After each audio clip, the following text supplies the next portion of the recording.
부활의 승리, 오늘도 하나님께서 여러분의 심령 가운데 임하시길 주의 이름으로 축원합니다. 예수님께서 부활하신 후에 성령이 오셨습니다. 성령이 임재한 후에 하나님의 능력을 주셔서 모든 사람들이 죄인의 회개 역사가 일어난 줄로 믿습니다. 성령이 오시고 우리의 심령 속에 아름다운 성전이 져진 줄로 믿습니다. 예수님의 성전은 바로 우리의 마음속에는 귀신이 떠나갔습니다. 죄악이 떠나갔습니다. 사망이 떠나갔습니다. 하나님께서 우리의 모든 저주로부터 구원한 줄로 믿습니다. 예수님의 부활로 인해서 모든 곳에 하나님의 교회가 세워진 줄로 믿습니다. 모든 교회를 통해서 하나님께서 세계 만민을 구원한 줄로 믿습니다. 오늘 이 부활의 승리 본문 시편 2편로 7절로 9절 말씀과 고린도서 15장 55절 말씀 통해서 부활의 승리, 이런 제목으로 하나님께서 오늘 또 부활의 능력이 여러분 가운데 임하기를 주의 이름으로 축원합니다. 세상에는 무덤을 자랑하는 종교가 있습니다. 이슬람에서는 모하메시 무덤을 자랑합니다. 또 많은 의인들의 무덤을 자랑하기도 합니다. 세계 많은 의인들의 무덤을 가는 곳마다 한 번쯤은 가보기도 합니다. 심지어 죽은 사람은 아예 살아있는 것처럼 만들어 놓은 것도 있습니다. 죽고 나서 시신을 산 사람처럼 만들어 놓은 사람이 5사람 있습니다. 레닌, 모택동, 호치민, 김일성, 김정일입니다.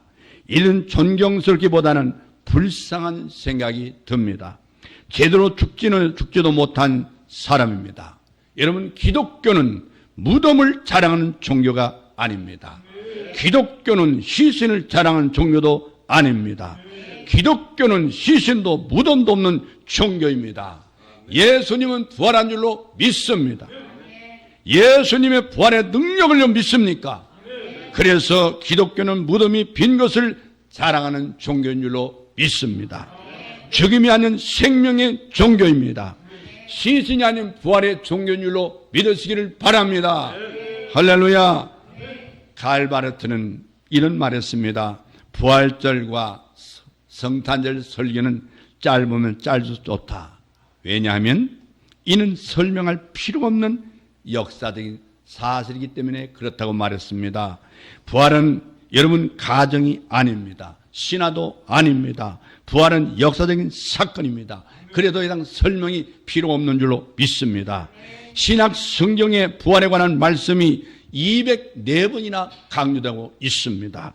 고린도서 15장 17절로 19절 말씀 보면 만일 그리스도께서 다시 살린 것이 없으면 너희 믿음도 헛되고 너희가 여전히 죄 가운데 있을 것이요 만일 그리스도 안에서 우리의 바란 것이 다만 이생뿐이면 모든 사람 가운데 우리가 더욱 불쌍한 자라고 말씀했습니다.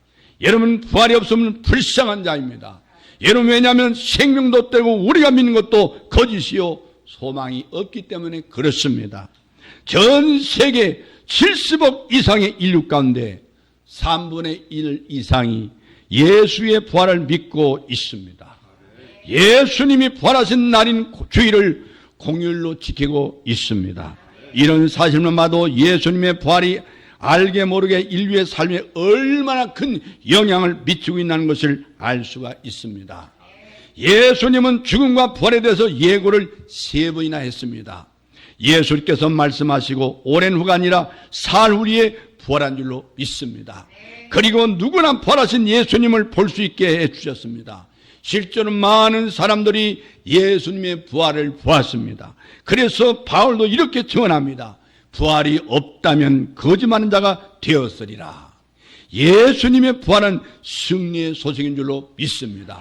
예수와 부활이 승리한 것을 다시 한번 확인한 아침 되기를 주의 이름으로 축원합니다. 첫째로 예수님의 부활은 세상을 이기신 사건인 줄로 믿습니다. 예수님의 잡히심과 죽음과 십자가 이 모두가 초라해 보이기까지 했던 사건이 있습니다. 예수님께서 마지막 잡히시고 고난당하실 때 예수님이 모두의 적이었습니다. 심지어는 제자들까지도 배반하고 도망갔습니다. 이제 완전히 망하고 끝난 줄 알았습니다. 예수님의 십자가의 죽으심은 세상의 승리요, 유대의 승리요, 군중의 승리요, 빌라도의 승리라고 생각했을 것입니다. 그러나 사실은 예수님만이 승자가 된 줄로 믿습니다. 예수님의 부활을 막으려고 애썼던 사람들, 훔쳐갔다고 거짓말을 유포한 사람들, 그래서 소위 도적절, 그리고 기절했다고 깨어났다고 증거하는 이 기절설 모두가 패배자입니다. 예수님은 패배같이 보이나 승리한 줄로 믿습니다. 세상과 예수님의 갈등은 성경에 잘 나타나 있습니다. 요한복음 1장 10절 말씀에 세상은 그로 말미암아 지음받으시되 세상이 그를 알지 못했다고 말씀하고 있습니다. 예수님은 이 땅에 오실 때부터 세상이 알아주지도 못했고 싫어했습니다. 요한복음 15장 18절 말씀 보면 예수님께서 세상이 너희를 미워하면 너희보다 먼저 나를 미워한 줄 알라고 말씀했습니다. 예수님은 세상을 미워합니다. 그리고 요한복음 16장 33절에 세상에서 너희가 환난을 당하나 담대하라, 내가 세상을 이겨노라고 말씀하십니다. 세상이 등지고 미워하지만 결과는 예수님이 승리한 줄로 믿습니다. 예수님 처음부터 세상을 이기시고 또한 시작을 하셨습니다. 예수님은 한 번도 세상에 진 적이 없는 줄로 믿으시기를 바랍니다. 운동 경기에서 최후 승자가 승자입니다. 권투에서도 몇 차례 쓰였다가 마지막 한 방으로 상대를 쓰러뜨립니다. 다른 경기에서도 흔히 다 이긴 경기를 내줬다고 말합니다. 다 진 경기를 이겼다고도 말합니다. 때로는 지옥까지 갔다가 천당에 올라갔다고 표현하기도 합니다. 예수님은 최후 승리를 얻으신 분인 걸 믿으시기를 바랍니다. 시편 2편 9절 말씀에 내가 철장으로 저희를 깨뜨리며 질글같이 부수리라고 말씀했습니다. 하나님의 권세는 세상의 모든 걸 질글같이 부수실 것입니다. 세상이 아무리 힘이 있다 할지라도 질그릇밖에 되지 않습니다. 세상에 어떤 권세가 예수님을 비판하고 끝까지 승리했습니까? 사도 바울이 예수 믿는 사람들을 핍박했지만 교회는 멸망하지 않았습니다. 네로를 비롯한 로마의 황제들이 기독교를 받겠지만 기독교는 이 땅에서 사라지지 않고 더욱더 부흥하고 있습니다. 로마 제국이 기독교 말살 정책을 썼지만 교회는 더 든든해졌습니다. 독일의 히틀러가 기독교를 없애버리려고 했지만 기독교는 여전히 세상에 존재합니다. 공산주의가 종교를 아편이라고 특별히 기독교를 핍박했습니다. 그럴수록 교회는 부흥하고 없어지지 않았습니다. 일본 제국주의도 그랬습니다. 도리어 영광스러운 순교자를 많이 배출한 줄로 믿습니다. 순교의 피는 복음의 씨앗이 되었습니다. 하나님을 대적하는 붉은 용의 세력은 산산조각이 난 걸 믿으시기를 바랍니다. 여러분, 다빈치 코드라는 영화와 초대교회 이후에 흔하게 발견된 객관성 없는 이런 이 가경인 하나의 유다 복음이라는 게 있습니다.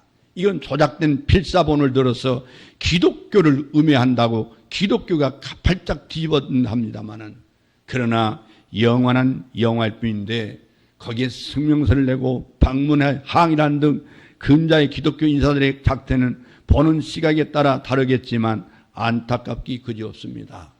이것이 한국교회의 영적 수준입니다. 세상이 뭐라고 한들 진리는 진리인 것입니다. 어둠이 깊을수록 별빛은 더욱 찬란하지 않습니까? 그리스도는 세상 속에 있지만 세상에 속하지 않았습니다. 그것은 부활의 힘인 줄로 믿습니다. 우리는 부활의 능력이 있습니다. 여러분, 맥스 루케이도는 이런 말을 했습니다. 그의 책에서 보면 우리는 세상에 적합하도록 창조되지 않았기 때문에 세상에서 절대로 완전한 만족을 누릴 수 없다고 말했습니다. 그리스도는 세상이 미워하도록 지어졌습니다. 그리고 세상을 이기게 만든 줄로 믿습니다. 요한일서 5장 4절 말씀에 대저 하나님께로 난 자마다 세상을 이기느니라. 세상을 이기면 이것이니 우리의 믿음이니라. 할렐루야. 여러분, 우리의 이김의 근거가 어디 있습니까? 믿음입니다. 믿음의 근거가 무엇입니까? 부활입니다. 그러므로 그리스도는 세상을 부활로 이기는 줄로 믿습니다. 부활은 예수님의 승리뿐 아니라 우리의 승리인 걸 믿으시기를 바랍니다. 부활의 근거로 하는 신앙을 가진 우리는 최후 승리가 될 줄로 믿습니다. 이 세상의 권세를 반드시 이길 것입니다. 두 번째는 예수님의 부활은 죄의 권세를 이기신 사건입니다. 죄는 인간의 영원한 적입니다. 죄는 인간의 죽음의 원인입니다. 쉴 새 없이 밀려오는 악의 파도가 죄를 싫어합니다. 악은 성난 파도처럼 밀려오고 있습니다. 악은 쓰라미처럼 우리를 괴롭힙니다. 로마서 6장 23절 말씀에 죄의 삭은 사망이라고 했습니다. 구약성경 에스겔서 18장 4절 말씀에 범죄는 영혼을 죽이리라고 말했습니다. 아담의 범죄로 사망이 왕노하게 되었습니다. 우리의 평생을 따라하는 노골적이고 치명적인 짧은 단어가 있습니다. 죄입니다. 죄. 로마서 4장 25절 말씀에 예수는 우리가 범죄한 것 때문에 내어줌이 되고 또한 우리를 의롭게 하시기 위하여 살아나셨느니라. 할렐루야. 예수님은 우리의 죄 때문에 죽으시고 다시 사신 걸 믿으시기를 바랍니다. 철로역정에 그리스도인이 인간의 마음을 상징하는 큰 방이 들어갑니다. 그 방은 죄를 나타내는 먼지로 덮여 있습니다. 그가 법을 상징하는 큰 빗자루로 먼지를 쓸어내려고 빗질을 합니다. 그런데 그 먼지를 쓸어내기는커녕 오히려 더 먼지를 일으키고 있습니다. 이것이 우리가 법에 따라 살려할 때 일어나는 현상입니다. 죄를 쓸어내는 것이 아니라 오히려 죄를 자극하는 것입니다. 여러분, 주님 뜻대로 살기로 했네. 주님 뜻대로 살기로 했네. 주님 뜻대로 살기로 했네. 주님 뜻대로 살기로 했네. 돌아서지 않겠네. 할렐루야. 또 주님의 뜻을 이루어서 주님의 뜻을 이루소서 이렇게 우리가 찬양하지만요, 그럼에도 불구하고 끊임없이 자기를 추구하죠. 자기 중심적으로 삽니다. 죄를 다루실 능력을 상실하고 맙니다. 마틴 루터는 이런 말을 했습니다. 자기를 추구하는 것이 죄라고 말했습니다. 테레사 수녀에게 어떤 원론이 물었습니다. 당신도 고해 성사를 하십니까? 그리 물었습니다. 물론 저도 매주 고해하러 성당에 갑니다. 당신이 고해를 한다면 하나님은 지나친 욕을 하신 분이 아닐까요? 아무리 의라도 회개할 일은 있습니다. 사람은 죄와 더불어 살기 때문에 그렇습니다.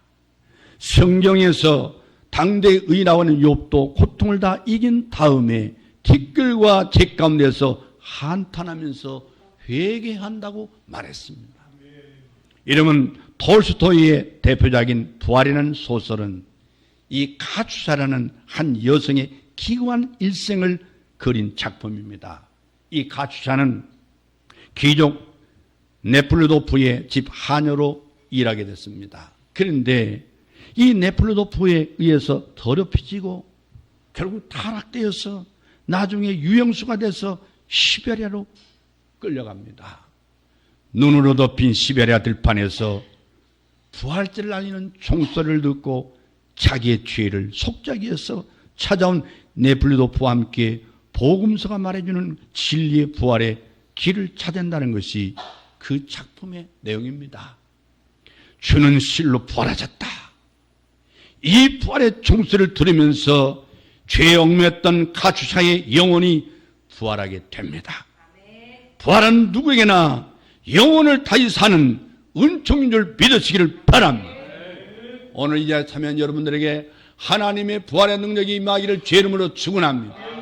여러분 죄의 용서받는 걸 믿으시기를 바랍니다. 여러분 죽음에서 부활한 걸 믿으시기를 바랍니다. 인간은 누구나 죄의 가능성을 가지고 태어납니다. 이것을 원죄라고 합니다. 원죄. 여러분, 이런 죄성은 인간 하여금 죄를 짓는 상황을 만들어냅니다. 하나님은 죄를 지은 가인에게 죄의 소유는 내게 있으나 너의 죄를 다스릴지니라. 죄를 지은 인간은 죄를 다스리는 능력을 상실해버렸어요. 부활의 신앙은 죄를 다스리고 승리하는 걸 믿으시기를 바랍니다. 마지막으로 예수님의 부활은 사망 권세를 이기는 사건입니다. 죄의 결과는 죽음입니다. 하나님은 아담에게 선악과를 먹지 말라고 경고했습니다. 너희가 먹는 한 정령 죽으리라. 그런데 아담과 하와는 이것을 먹고 그 경고대로 죽음을 맞게 됩니다. 죽음이란 누구에나 과제인 것입니다. 여러분, 죽음은 어렵고 힘든 일입니다. 헨리 나우에는 죽는 것은 실로 매일의 삶의 실체라고 그는 말했습니다. 매일매일 죽음은 우리 가까이에 와 있습니다. 사람 누구나 다 죽습니다. 히브리서 9장 27절 말씀에 한 번 죽는 것은 사람에게 처한 것이라고 말씀했습니다. 죽음은 하나님이 정하신 이치입니다. 아담 이후에 인류의 최대적은 죽음입니다. 모든 인간은 죽음의 종입니다.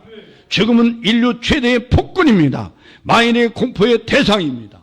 어떤 영혼들도 죽음 앞에서 무릎을 꿇었습니다.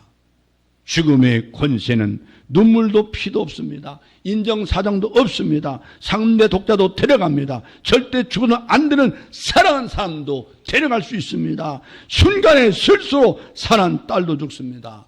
젊은 과부의 아들도 죽습니다. 신혼 부부, 신혼여행의 쓰라미의 시체로 닿지 못하고 사라졌습니다. 죽음만큼 몰인정하는 것은 없습니다. 죽음이 무섭지 않은 사람이 있습니까? 여러분, 죽음이 무섭지 않다고요?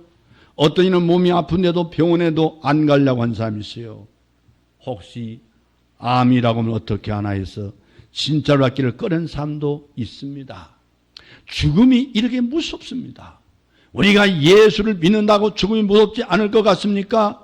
죽음이 무섭다기보다 싫은 것이죠. 예수 믿는 사람에게도 마찬가지요. 죽음은 누구나 싫은 존재입니다. 성경에는 죽음을 맛보지 않은 사람들이 있습니다. 에녹은 죽지 않고 승천했습니다. 엘리야가 그랬습니다. 이 두 사람은 죽음을 맛보지 않고 승천한 사람입니다. 그런데 죽음을 두 번 맛본 사람이 있습니다. 죽었다가 다시 산 사람들입니다. 엘리사에 의하여 다시 살아난 과부의 아들이 그랬습니다. 예수님의 살아난 야이로의 딸이 그렇습니다. 나인성 과부의 아들 그렇습니다. 나사로가 그랬습니다. 이런 베드로에 살아난 애니야가 있습니다. 여러분, 바울에 의해 살아난 유두고라는 청년이 있습니다. 이 사람은 사실을 알고 보면 굉장히 불행한 사람이에요. 그 힘든 죽음을 두 번씩이나 맛본 사람들이기 때문에 그렇습니다. 죽지 않으려고 온갖 몸을 치던 진시황도 죽었지요. 내 사진은 불가능이 없다고 말한 나폴레옹도 죽음을 극복하지 못하고 떠났습니다. 더 이상 정복할 땅이 없어서 울었다고 하는 알렉산더 대왕, 그는 33살 나이에 죽었습니다. 인간은 죽음에 직면하고 있는 숙명적인 존재입니다. 앞으로 기술이 발달해서 냉동인간으로 만들어 훗날에 다시 깨어나게 만들 수 있다고 말합니다. 냉동인간이 되었다가 훗날 과학기술이 좋아서 깨어난다고 해도 추억을 같이 공유할 친구들과 가족들이 없는 삶, 과연 행복할까요? 이 지상의 훗날을 그렇게 보고 싶으세요? 모두 다 할 것입니다. 시대적인 문화 충격으로 불행할 것이 뻔합니다. 인간은 죽기 쉬워야 좋은 삶을 사는 거죠.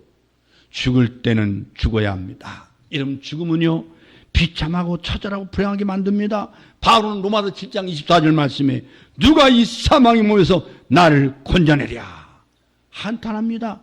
이 사망의 몸에서 건져낼 자는 부활하신 예수밖에 없는 걸 믿으시기를 바랍니다. 할렐루야. 예수님은 부활로 우리의 이 지긋한 죽음을 극복하게 만든 걸 믿으시기를 바랍니다.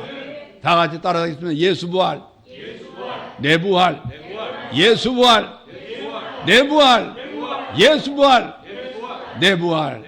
할렐루야. 여러분, 결론적으로 부활은 하나님의 의가 최후 승리한다는 사실을 보여준 사건입니다. 주님을 십자가에 죽게 한 자들은 불의한 자들입니다. 외식하는 의선자들입니다. 시기질투한 가득 찬 자들입니다. 만일 예수께서 부활하지 못했다면 불의한 자가 승리했을 겁니다. 그런데 주님께서 부활하심으로 죄의 승리는 의인이 거두게 된 사실을 만천하에 공포하는 것입니다. 여러분, 예수님을 십자가에 못 박았던 무리들, 제사장과 장로들, 바리새인들, 서기관들 이런 자신들이 승리한 줄 알았을 겁니다. 아마 예수님을 십자가에 못 박아 죽음을 확인한 다음에 승리를 자축했을 것입니다. 그러나 예수님의 부활은 그들이 완전한 패배자요, 예수님이 승리자임을 확인한 사건입니다. 할렐루야. 죽음 앞에서 당당했던 승리자들이 있습니다. 이들은 예수님과 자신의 죽음을 바꾸지 않은 자들입니다. 우리나라 일제강점하에서도 공산당 시하에서 순간 분들이 많이 있습니다. 이들은 부활의 신앙을 가졌습니다. 이 부활의 신앙을 감히 자신의 목숨을 내놓게 만들었습니다. 우리는 살아야 합니다. 이 땅에서 잘 살아야 되지만 죽음 위에 더 잘 살아야 됩니다. 죽음 위에 잘 사는 것이 잘 사는 거죠. 여러분, 우리는 죽기 위해 사는 것이 아니라 살기 위해서 죽는 자들이에요. 오늘 부활절 맞이해서 부활의 신앙으로 영원히 살기에 잘 죽는 우리가 되기를 바랍니다. 예수 안에서 나는 죽노라.